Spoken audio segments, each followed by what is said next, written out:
முதல் வாசகம் திருத்தூதர் பணி அதிகாரம் 13 திருவசனங்கள் 14 மற்றும் 43 முதல் 52 வரை. அவர்கள் பெருகையிலிருந்து புறப்பட்டு சென்று பிசிதியாவில் உள்ள அந்தியோக்கியாவை அடைந்தார்கள். ஓய்வு நாளன்று அவர்கள் தொழுகை கூடத்திற்கு சென்று அங்கு அமர்ந்திருந்தார்கள். தொழுகை கூடத்தில் இருந்தோர் கலைந்து சென்ற போது பல யூதர்களும் யூதம் தழுவி கடவுளை வழிபட்டவர்களும் பவுலையும் பர்னபாவையும் பின்தொடர்ந்தார்கள். இவ்விருவரும் அவர்களோடு பேசி கடவுளின் அருளில் நிலைத்திருக்கும்படி அவர்களை தூண்டினார்கள். அடுத்து வந்த ஓய்வு நாளில் ஆண்டவரின் வார்த்தையை கேட்க ஏறக்குறைய நகரத்தார் அனைவரும் கூடி வந்தனர். மக்கள் திரளை கண்ட யூதர்கள் பொறாமையால் நிறைந்து பவுல் கூறியதை எதிர்த்து பேசி அவரை பழித்துரைத்தார்கள். பவுலும் பர்னபாவும் துணிவுடன் கடவுளின் வார்த்தையை உங்களுக்கு தான் முதலில் அறிவிக்க வேண்டியிருந்தது. ஆனால் நீங்கள் அதனை உதறி தள்ளி நிலைவாழ்வுக்கு தகுதியற்றவர்கள் என்று உங்களுக்கு நீங்களே தீர்ப்பளித்துக் கொண்டீர்கள். எனவே நாங்கள் பிற இனத்தாரிடம் செல்கிறோம். ஏனென்றால் உலகம் முழுவதும் என் மீட்பை அடைவதற்கு நான் உன்னை வேற்றினத்தாருக்கு ஒளியாக ஏற்படுத்துவேன் என்று ஆண்டவர் எங்களுக்கு கட்டளையிட்டுள்ளார் என்று எடுத்து கூறினார்கள். இதை கேட்ட பிற இனத்தார் மகிழ்ச்சி அடைந்தனர். ஆண்டவரின் வார்த்தையை போற்றி புகழ்ந்தனர். நிலைவாழ்வுக்காக குறிக்கப்பட்டோர் அனைவரும் நம்பிக்கை கொண்டனர். அப்பகுதி எங்கும் ஆண்டவரின் வார்த்தை பரவியது.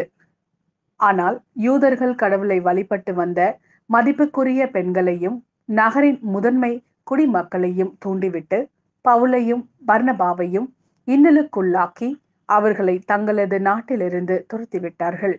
அவர்கள் தங்கள் கால்களில் படிந்திருந்த தூசியை அவர்களுக்கு எதிராக உதறிவிட்டு இகோனியாவுக்கு சென்றார்கள். சீடர்களோ தூய ஆவியால் ஆட்கொள்ளப்பட்டு மகிழ்ச்சியில் திளைத்திருந்தார்கள். இது ஆண்டவரின் அருள்வாக்கு. இறைவா உமக்கு நன்றி. இரண்டாம் வாசகம் திருவெளிப்பாடு அதிகாரம் 7 திருவசனங்கள் 9 மற்றும் 14 முதல் 17 வரை. இதன் பின் யாராலும் எண்ணிக்கையிட முடியாத பெரும் திரளான மக்களை கண்டேன். அவர்கள் எல்லா நாட்டையும் குலத்தையும் மக்கள் இனத்தையும் மொழியையும் சார்ந்தவர்கள். அரியணைக்கும் ஆட்டுக்குட்டிக்கும் முன்பாக நின்று கொண்டிருந்தார்கள். வெண்மையான தொங்கலாடை அணிந்தவர்களாய் கையில் குறுத்தோலைகளை பிடித்திருந்தார்கள். நான் அவரிடம், என் தலைவரே, அது உமக்குத்தான் தெரியும் என்றேன்.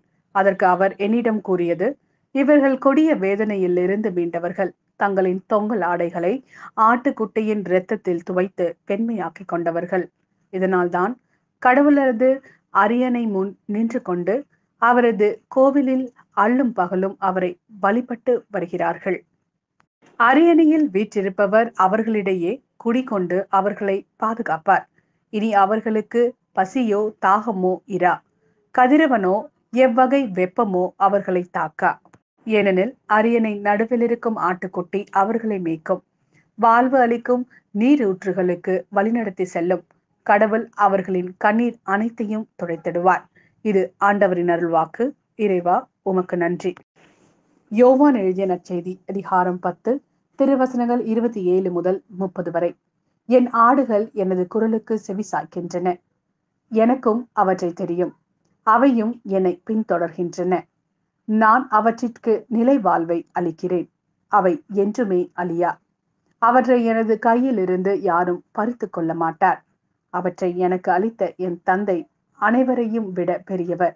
அவற்றை என் தந்தையின் கையில் இருந்து யாரும் பறித்து கொள்ள இயலாது. நானும் தந்தையும் ஒன்றாய் இருக்கிறோம் என்றார்.